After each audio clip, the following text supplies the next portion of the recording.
யோகஸ்ரீ தன்னோட தனித்துவமான குரலுக்கு தகுந்த மாதிரி பாடல்களை செலக்ட் செஞ்சு பாடிட்டு தான் வந்துட்டு இருந்தாங்க.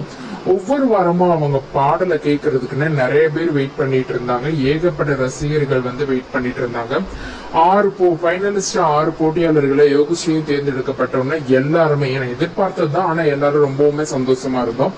சரிகமப நிகழ்ச்சியில பல மறக்க முடியாத நினைவு பரிசுகள் யோகஸ்ரீக்கு கொடுத்திருந்தாங்க.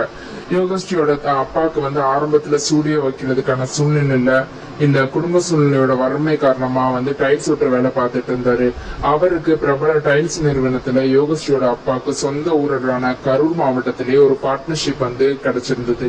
இதனால யோகஸ்ரீயோட அப்பாவும் தொழிலதிபரா மாறிடுவாங்கன்னு சொல்லிட்டு இருந்தாங்க. பட் என்ன ரியாலிட்டின்னு உள்ள போய் பார்த்தாதான் தெரியும். பட் அவருக்கு ஒரு ஸ்பான்சர்ஷிப் கிடைச்சதுல அது போதும். அதுக்கப்புறமே ரொம்ப நாளா யோகஸ்ரீக்கு காது குத்து வைக்கணும்னு வீட்டுல பிளான் பண்ணிட்டு இருந்தாங்க. அதையும் பல நாள் ஆசையையும் சரிகமப நிகழ்ச்சி நடத்தி வச்சது.